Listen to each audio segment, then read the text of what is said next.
So there's always a lot of debate in the springtime whether you should put down a pre-emergent, whether you should seed, but who says you can't do both?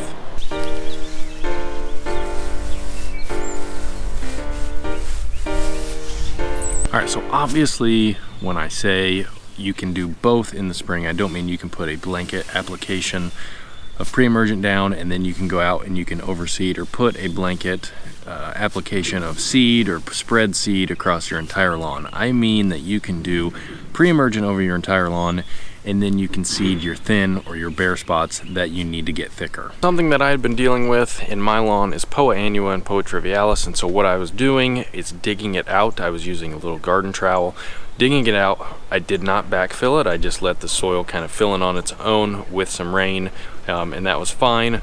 And then I sprayed my pre-emergent down. So about a week after I did my pre-emergent, I started noticing that I got a lot of these light green colored spots, some of it Poa trivialis, some of it just things that I did not want in here. So what I did is I actually went and I found my neighbor had this. Thank you, neighbor. This is a 3" by 3" little plugger tool, and this thing is awesome. And so what I did, I just went around and I just plugged a bunch of different spots out of the lawn, which ended up being way more than I thought it would be, which was terrible.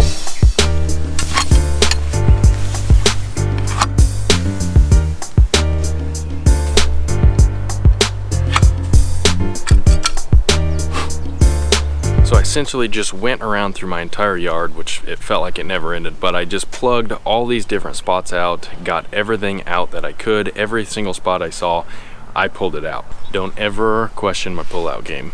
So I kind of took 3 approaches to this. The first approach, what I did is I backfilled these holes with a sand and compost mixture. I'm not sure how much, I think it's 50-50, not too exact. And then I just put seed back on top of it, mixed it in a little bit to get some seed to soil contact. Bingo bango, good to go. So the second thing I did, and I didn't do this until after I edged my mulch beds in the backyard, is I actually took a plug from the grass that I flung out of there and I actually plugged some of the spots up front. Unfortunately, I didn't realize I could do this because I had already backfilled most of these holes before I edged my beds, but I think this is a really, really good idea if you have a space you can take a plug from. The third thing I did, and I only did it over here on the side where I had all the vole damage, and there was a lot of exposed dirt, a lot of holes, I just flopped some of the pieces from the mulch bed that I edged. And I want to show you, this is right here, it is rooted in there now. It is, I mean, firmly in there. As you can see, it was kind of struggling. I don't want to rip them out or pull them out, but they are in there. This side is a little more loose than this side, but this side is firmly planted. The last thing I did is actually use the weasel or the cultivator to break up the pre-emergent barrier.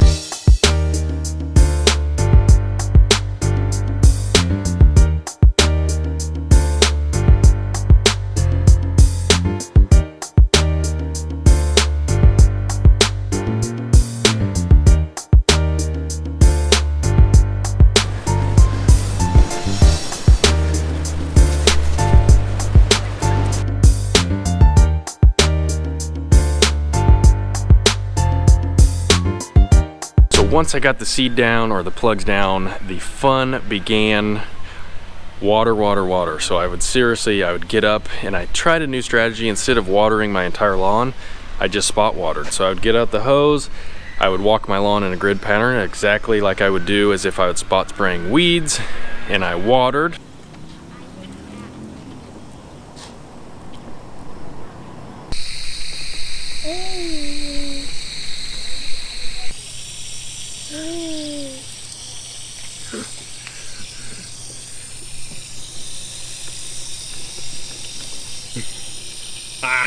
And then I watered.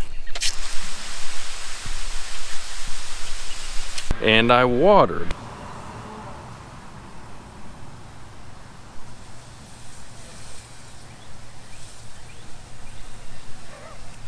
And yep, you won't believe it. I got the kids out and we watered.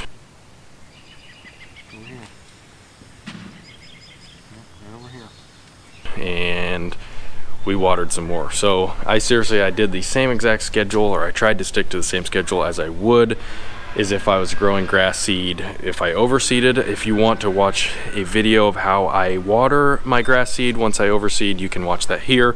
But this is how I did it this time, with the spot watering with the hose, and it actually worked out really well. So typically you want soil temperatures between 50 to 65 degrees to grow grass seed. We were on the lower end. If you're on the higher end of that, you're gonna see quicker germination times. That's just how it is, but we were on the lower end, so I figured it would be around 7 days before I saw any germination. So two things I do want to know: I have been mowing like normal. I haven't skipped any days. I haven't gone around this. I've just mowed right over it, not worried about it. Also, about 7 days after I saw grass blades pop up from the ground, I sprayed a little mixture of RGS, humic acid, and some micros just to get the roots going, just to get the grass a little extra boost. So here we are, present day, 3 weeks post seeding, and I want to give you an update and show you how they're looking.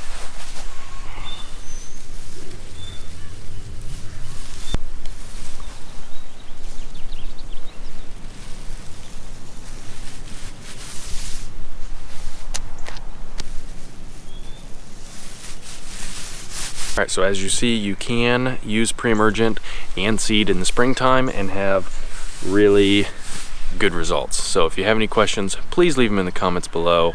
Hit the subscribe button. We'll see you next time. Whew. Daggone. Thick.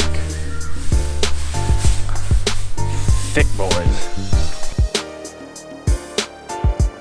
Over the whole yard, and then put... This is awkward.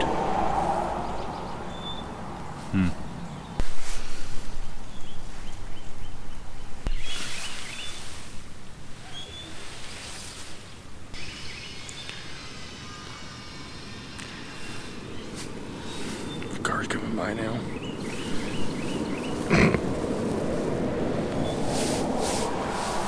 Just a guy out here laying in his grass talking to a camera. It's no big deal. It's normal.